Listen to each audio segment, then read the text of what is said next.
Already देख चुके हो, अमेरिका ने रिसेंटली और एक बार ग्रीनलैंड को टेक ओवर करने का मतलब ग्रीनलैंड को कब्जा करने का एक नया पेंतरा चला है। तो इसको समझने की कोशिश करते हैं। मैं प्रॉमिस करता हूँ 5 मिनट में आप इसमें कुछ सीख के जाओगे।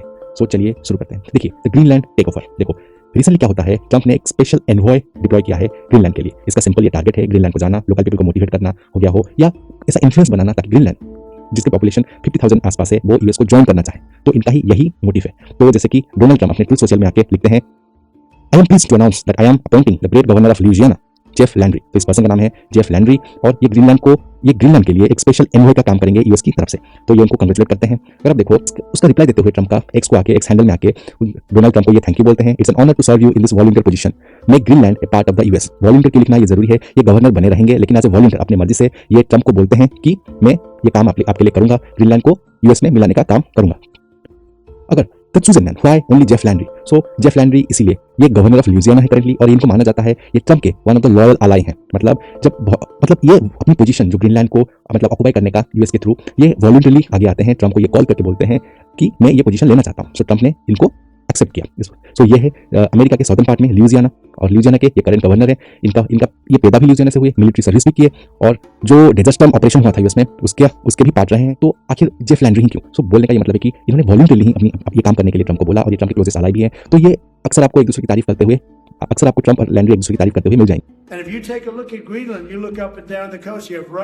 आप देखो ट्रंप ये बोलते हैं We need it for national security. We have to have it. So Trump का ये बोलना है कि जो ग्रीनलैंड है वो जो अभी डेनमार्क के साथ है और डेनमार्क का पार्ट है, तो अभी ग्रीनलैंड के लिए डेनमार्क के पास उतना पैसा नहीं है खर्च करने के लिए। मिलिट्रली डेनमार्क ग्रीनलैंड को प्रोटेक्ट नहीं कर सकता। तो इसके वजह से जो चाइनीज हो गया और रशियन शिप्स हैं वो ग्रीनलैंड के आसपास घूमते हैं और ट्रंप ने ये बोला कि ये यूएस को नेशनल सिक्योरिटी के लिए चाहिए।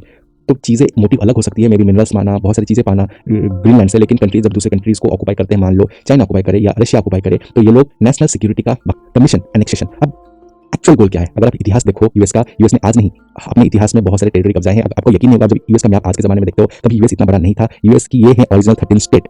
तो ये परचेज किया था जो लुइजियाना इतना बड़ा पैच जो परचेज किया गया था वो फ्रांस से परचेज किया गया था। मेक्सिको से यूएस ने टेक्सास को एनेक्स किया था। देन ये वाला पैच भी वही कहाँ मेक्सिको से एनेक्स किया गया था। One of the major popular deal हुई थी, अलास्का परचेज किया गया था रशिया से। तो यूएस की ये पुरानी खेल है। अभी यूएस भले ही कैप्चर नहीं करता हो, फ्रीडम इस सब का बहाना देता हो, मतलब ज्ञान देता हो दुनिया भर को, लेकिन यूएस ने इतना बड़ा हिस्सा कब्जाया हुआ है, या प्यार से हो या पैसे से हो।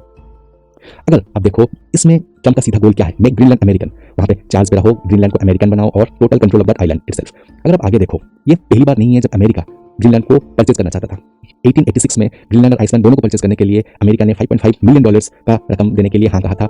मतलब उस टाइम पे उनका टोटल कंट्री का 0.07% जीडीपी होता था। ग्रीनलैंड को दोबारा खरीदने के लिए बोला गया 1946। ये जो परचेज किया गया वो यूएस गवर्नमेंट बोलती है डेनमार्क को कि आप हमें ग्रीनलैंड दे दो।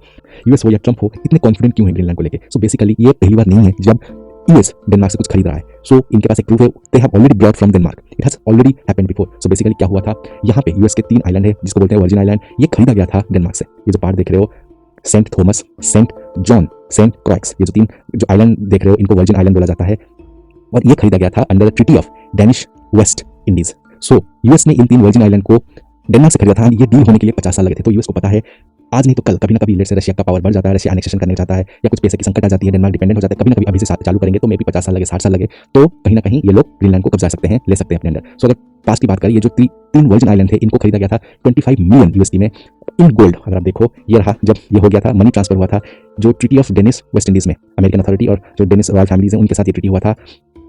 1917 को मनी ट्रांसफर किया गया था। तो लास्ट टाइम ये जो डेनमार्क का फ्लैग है वो नीचे आया था और ये 3 वर्जिन आइलैंड यूएस को चले गए थे। Now they have another proof that money can buy lands also, who they have already brought from Russia.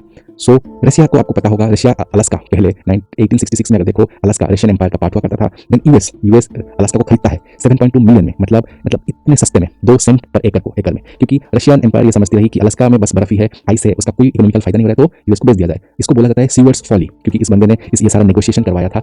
लेकिन उनको अमेरिका में भी जो क्रिटिक्स थे वो सीवर्ड को भी हाईली क्रिटिसाइज किए थे कि आप ये क्यों कर रहे हो, अलास्का को एक बेकार आइस का इलाका समझा जाता था। बट लेटर ऑन यहाँ पे तेल भी निकला, यहाँ से मिनरल भी निकला, जिसको अमेरिका को हेवी फायदा हुआ।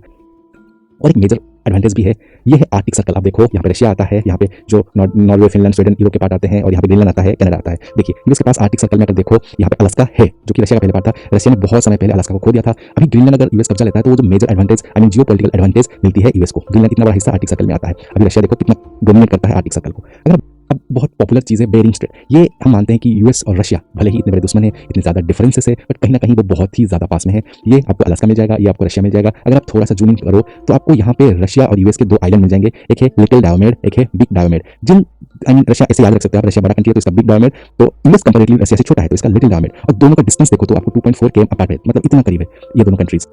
तो बोला जाता है जब सर्दियां आती हैं ये फ्रीज हो जाता है, आप यहाँ से यहाँ चल के जा सकते हो, यूएस से रशिया, रशिया से यूएस चल के जा सकते हो। एक मेजर क्वेश्चन पूछा जाता है जियोपॉलिटिक्स में, what is this water body? So this is Bering Strait, Bering Strait, okay, strait of water body connecting both the price tag. So ये ग्रीनलैंड का एक्चुअली कितना प्राइस है आज के जमाने में, वहाँ पे जितने मिनरल्स हैं, जितने रिसोर्सेस हैं, उस सबको मिला के उसका कितना प्राइस है, अब उसका करंट जीडीपी क्या है, सब कुछ समझेंगे।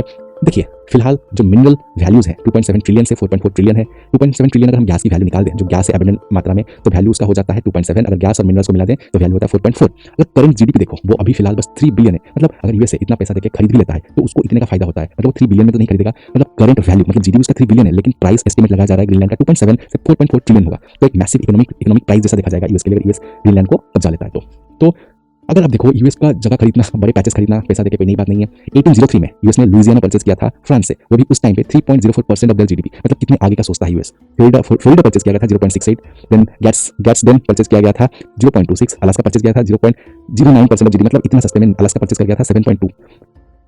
तो अगर आप देखो ये रिसर्च अगर आप ये रिसर्च देखो अमेरिकन एक्शन फोरम में, तो आपको मिलेगा कि जो ग्रीनलैंड है वहाँ पे इतने सारे रेयर मिनरल हैं। अगर आप टोटल प्राइस देखो तो 4.4 ट्रिलियन यूएसडी आता है। अगर गैस और ऑयल को निकाल दे तो 0.7 ट्रिलियन तो आराम से आ ही जाता है रिसेंट वैल्यू। अब history of Mexico and when US took 55% of Mexico. So basically ये हमने जो देखा प्रीवियसली, अमेरिका ने पैसा देके परचेज किया था लैंड, मतलब अपने सारे स्टेट्स को परचेज किया था लैंड देके, लेकिन कभी कभी जब प्यार ज़्यादा पैसा काम नहीं आया तो यूएस ने फोर्स भी अपनाया। आज जो यूएस दुनिया को ज्ञान देता रहता है कि यूक्रेन पे हमला ना करो, ये मत करो, कभी कभी टेरिटरी एक्सपेंशन के लिए कभी ये भी हमला किया करते थे मेक्सिको पे। सो जो ये बात है बहुत पुरानी 1846 में यूएस क्या करता है ना, टेक्सास को कब्जाने के बाद मेक्सिको को ये प्रोवोक करता है कि टेक्सास की बाउंड्री कहाँ तक होगी, मतलब कब्जा लिया है मेक्सिको से, तो ये पूछते हैं कि टेक्सास की बाउंड्री कहाँ तक होगी। उस बहाने एक वार प्रोवोक करता है यूएस। उसी वार में सिंस मेक्सिको लेस पावरफुल थी, यूएस को पता था, तो मेक्सिको इतना हिस्सा फिर से लूज कर देता है अमेरिका को। देन ये खरीद लेते हैं 1853 में गैट्सडेन को खरीद लेते हैं ये from Mexico also. So Mexico का जो इतना बड़ा हिस्सा हुआ करता था तो अमेरिका पहले टेक्सास कर जाता है। देन डिसाइड में डिस्प्यूट रहता है कि जो टेक्सास का बाउंड्री होगा वो न्यूसेस रिवर तक होगा या रियो ग्रांडे रिवर तक होगा। इस कॉन्फ्लिक्ट में तो मेक्सिको हार जाता है फिर से वार में फ्रॉम यूएस। और इतना वाला हिस्सा जो कैलिफोर्निया, जो इंपोर्टेंट एरिजोना, ये सब जो पार्ट है आज के जमाने में यूएस का जो मोस्ट इंपोर्टेंट स्टेट सब है, ये लॉस एंजलिस, ये सब मेक्सिको लूज कर लेता है। तो इस तरह यूएस ने कभी फोर्स भी अपनाया था। द रशियन फैक्टर, क्यों अमेरिका ये जो ग्रीनलैंड जो अभी फिलहाल आइस में भरा हुआ है उसको क्यों पाना चाहता है। तो देखिए ये आप देखो, Russia gave the Alaska long ago, Russia Alaska को ये वाला पार्ट को बहुत पहले दे चुका है, फिर भी रशिया आर्टिक सर्कल में कितना हिस्सा कब्जा रखा है, कितना हिस्सा उसका डोमिनेंस रहता है। आर्टिक सर्कल एक हिस्सा है, एक ऐसा सर्कल है जहाँ पे यूरोप आता है, अमेरिका आता है और कनाडा आता है, साइबेरिया, और यहाँ पे बहुत जियोपॉलिटिकल टेंशन कभी ना कभी बन सकती है। मतलब ये बहुत क्रूशियल हिस्सा है। तो यूएस अपना डोमिनेंस, यूएस बस साइबेरिया यूएस बस अलास्का ही नहीं, कहीं ना कहीं अब ये कहीं ना कहीं यूएस ज़्यादा डोमिनेंस चाहता है। अगर आप साइबेरिया देखो तो साइबेरिया को एंटायर डोमिनेट करता है रशिया। अब यूएस अगर ग्रीनलैंड को ले लेता है आर्टिक सर्कल में बहुत ज़्यादा पार्ट कहीं ना कहीं अब अमेरिका के कंट्रोल में भी आ जाता है। तो ये काउंटर कर सकते हैं रशिया को। अब ये तो बोल दिया ट्रंप कि वो एनवॉय भेजेंगे, ग्रीनलैंड को अपनाएंगे, लेकिन अब डेनमार्क का क्या रिस्पॉन्स रहा है? तो डेनमार्क इसको चुप बैठने वाला नहीं, क्योंकि ग्रीनलैंड अब फिलहाल डेनमार्क का ही हिस्सा है। तो डेनमार्क पीएम और ग्रीनलैंड के पीएम आपस में कोलैबोरेट करते हैं, जॉइंट स्टेटमेंट देते हैं कि you can not annex countries, demand respect for borders. ये है डेनमार्क के और ये है ग्रीनलैंड के जो पीएम, ये आके ऐसे कंबाइंड स्टेटमेंट देते हैं। अगर आप देखो डेनमार्क, ये न्यूज़ देखो, Denmark angered over Trump's naming envoy to Greenland, US summons US ambassador, Greenland censor. तो यहाँ पे ग्रीनलैंड का क्या ओपिनियन रहा, ग्रीनलैंड आखिर क्या चाहता है? क्या वो ग्रीनलैंड के लोग जिनको ग्रीनलैंडर्स बोला जाता है, क्या वो यूएस को ज्वाइन करना चाहते हैं या वो इंडिपेंडेंट रहना चाहते हैं विथ डेनमार्क? ग्रीनलैंड में एक पोल किया गया पूछने के लिए क्या they are willing to join US. So 85% लोगों ने मना कर दिया कि वो यूएस को ज्वाइन करना नहीं चाहते, क्योंकि उन्हें पता है कि Denmark is one of the happiest nation in the world. US भले ही पावरफुल है, फ्रीडम देता है, हैप्पीनेस से ऊपर कुछ नहीं होता, और जो एजुकेशन सिस्टम, जो फ्री हेल्थ केयर, सब कहीं ना कहीं डेनमार्क में ज़्यादा अच्छे हैं कंपेयर टू यूएस। तो पोल में 85% लोगों ने, मतलब ग्रीनलैंडर्स ने मना कर दिया टू ज्वाइन यूएस। अब यूरोप देखिए, Denmark itself is part of European union, तो ग्रीनलैंड भी यूरोपियन यूनियन के अंदर आता ही है। तो कोई बाहर का कंट्री यूरोप पे आके उठा के देखता है तो यूरोप तो स्टेप इन करेगा ही। तो मेजर जो लीडर उनका रिस्पॉन्स क्या रहा, इमानुएल मैक्रोन, इनका रिस्पॉन्स ये रहा, Greenland belongs to its people, Denmark stands as its guarantor. तो ये मैक्रोन का एक स्टेटमेंट था to support Greenland and reject US claims to dominate Greenland, to conquer Greenland. अगर आप देखो उर्सुला जो है वो यूरोपियन कमीशन प्रेसिडेंट, तो उन्होंने बोला we fully stand in full solidarity with Denmark and people of Greenland. तो फाइनल है क्या in recent future 50 to 60 years क्या यूएस है ग्रीनलैंड को कब्जा सकता है? देखिए अलास्का भी पहले बोला जाता था वहाँ पे बस आइस था, राइट, बाद में वहाँ पे मिनरल्स मिले, वहाँ पे हमको मिला पेट्रोलियम, यूएस को मिला पेट्रोलियम, तो उससे यूएस की बहुत फायदा हुआ। तो यूएस जानता है कि पहले से इन्वेस्ट करना किस चीज़ में, यूएस बहुत अच्छी तरह से जानता है। सो क्या हिस्ट्री रिपीट होगी? क्या यूएस ऑक्यूपाई कर पाएगा ग्रीनलैंड को? क्या map of the world will change? So इसके लिए तो हमें वेट करना पड़ेगा। तो फिलहाल ये था आपका geopolitical analysis of US obsession with occupying with Greenland. So मिलते हैं नेक्स्ट वीडियो में। हाँ, अब तक आपने कुछ तो सीखा। अगर आपको अच्छा ये वीडियो अच्छा लगा तो काइंडली सब्सक्राइब करो, लाइक करो और प्लीज शेयर करो। ये चैनल बहुत नया है, मैं चाहता हूँ कि दुनिया की जो मेजर जियोपॉलिटिकल एनालिसिस है वो आप तक 10 मिनट के अंदर लेके आऊँ। आपको अगर प्लीज सपोर्ट दिखाना हो तो अपना नाम कमेंट करो, मैं पहले कुछ सब्सक्राइबर्स को जानना चाहूंगा। Thank you so much, God bless you all, love you all, good bye.